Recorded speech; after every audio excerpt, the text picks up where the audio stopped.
آپ کی غلامی عبادت، نیکی کا تصور کیا ہے، حضور کی غلامی، اور گناہ کسے کہتے ہیں؟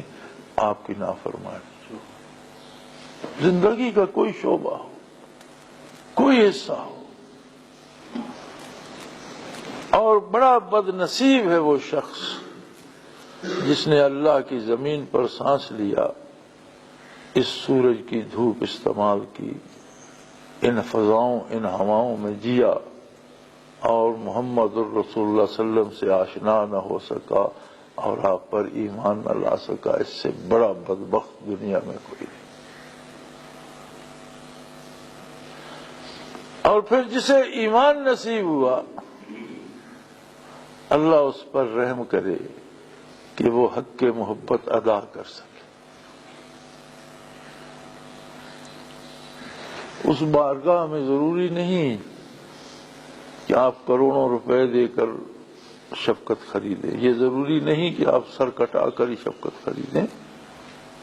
ایک قلبی کیفیت ہے، ایک دلی تعلق ہے، جو مضبوط ہو جائے تو دنیاوی مصیبتیں تو کیا، موت تک کو شکست دے دیتا ہے، اور وہ بندہ عبدالآباد زندہ رہتا ہے، اسے موت نہیں آتی، وہ مر کے بھی زندہ رہتا ہے۔ جیسے سلطان بہو رحمۃ اللہ علیہ نے فرمایا تھا کہ نام فقیر تنہاندہ باہو قبر جناندی جیوے ہو۔ اس عالم آب و گل میں وجود تو زندہ رہتا ہے، زندگی تو وہ ہے کہ وجود قبر میں دفن ہو جائے تو قبر کو بھی زندگی عطا کر دے، قبر بھی زندہ ہو جائے۔ اور یہ زندگی کہاں سے آتی ہے؟ جس طرح کائنات سورج سے روشنی مستعار لیتی ہے، ایک کائنات نہیں، سارے جہان زندگی محمد الرسول اللہ صلی اللہ علیہ وسلم سے مستعار لیتے ہیں۔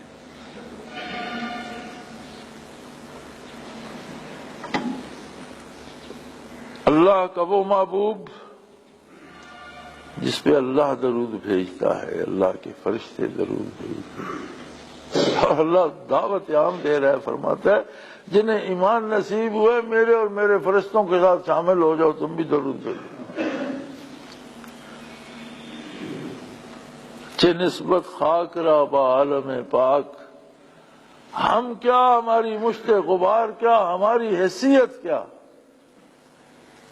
لیکن وہ خالق لم یزل فرما رہا ہے میں درود بھیج رہا ہوں اپنے نبی پر، میرے فرشتے بھی، اور تم بھی ساتھ شامل ہو جاؤ۔ اب اس سے بڑا مرتبہ زندگی میں کوئی آدمی سوچ بھی سکتا ہے؟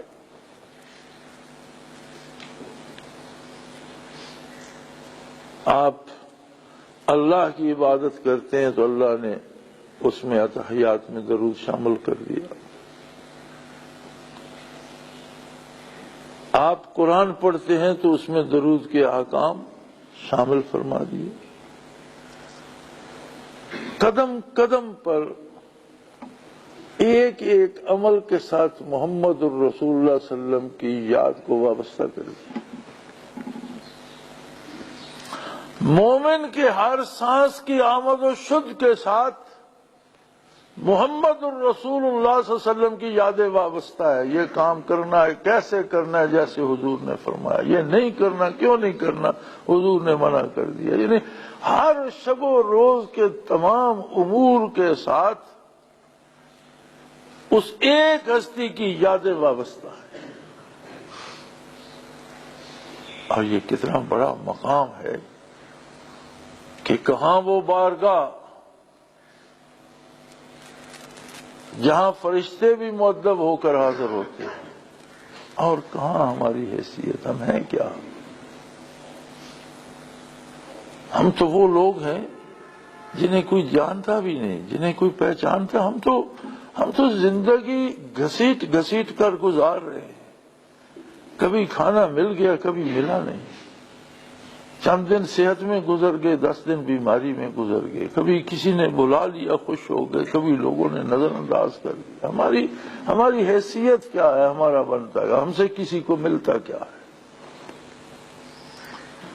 حیثیت اس چیز کی ہوتی ہے جو نفع بخش ہوتی ہے. ہماری ذات سے کسی کو ملے گا کیا؟ ہم تو خود محتاج ہیں.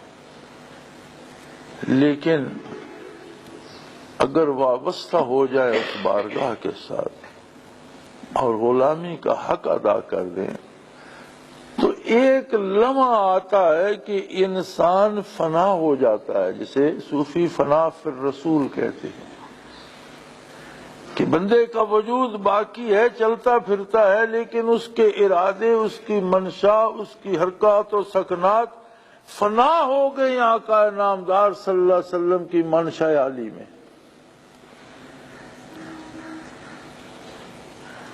اور جب کسی کو فنا فی الرسول نصیب ہوتا ہے تو دوسروں کے لیے وہ بھی نفع بخش بن جاتا ہے. جیسے آئینہ جب سورج کے سامنے آ جاتا ہے تو آگے پھر اسی روشنی کو وہ تقسیم کرنے لگ جاتا ہے. آئینے کی روشنی نہیں ہوتی ذاتی، وصول وہ بھی سورج سے کرتا ہے، لیکن اسے جذب کرنے کی بجائے منعکس کر کے آگے بھیجتا ہے، دوسروں کو نفع پہنچاتا ہے. وہ شخص نوع انسانی کے لیے مفید بن سکتا ہے جسے فنا فی الرسول نصیب ہو. فنا فی الرسول کا مراقبہ کرا دینا، اس سے بندہ فنا فی الرسول ہو نہیں جاتا. ایک مدد مل جاتی ہے، ایک تعلق قائم ہو جاتا ہے بارگاہ نبوی سے، ایک رابطہ. اب اس رابطے میں زندگی کو ڈھالنے کا مکلف خود ہے. اگر اس کے بعد بھی زندگی کو اس ضابطے میں نہیں ڈالے گا تو پھر اللہ اسے معاف کر دے، ورنہ 2 گنا مجرم قرار پائے گا. اگلے دن کسی کی بات ہو رہی تھی، مجھے نہیں معلوم، یاد نہیں، کسی بے وقوفی کی بات ہوئی. تو میں نے کہا بھائی سادہ آدمی ہے، بے وقوف سے ہی نماز روزہ کرتا ہے، اللہ اللہ کرتا ہے، اور اس کے اگر اس میں عقل کی کمی ہے تو یہ تو اس کی خوش نصیبی ہے. پکڑے تو ہم جائیں گے جو دانشور بنتے ہیں جب ہم پہ یہ سوال ہوگا کہ یہ تو سادہ تھا، جانتا ہی نہیں تھا، چلو اسے جان. تم جانتے تھے، تم نے ایسا کیوں کیا؟ پھر کیا ہوگا؟ یعنی مشکل تو اس کے لیے بن جائے گی جو خود کو دانشور سمجھتا ہے. اسی طرح اگر کسی کو استاد فنا فی الرسول کا مراقبہ کرا دیتا ہے تو وہ تو اور پھنس گیا کہ اب اس کے بعد بھی اگر وہ اطاعت نبوی نہیں کرتا تو اس بات کا جواب کیا دے گا کہ تیرے پاس تو ایک وسیلہ، ایک قوت، ایک رشتہ، ایک تعلق تھا بھی صحیح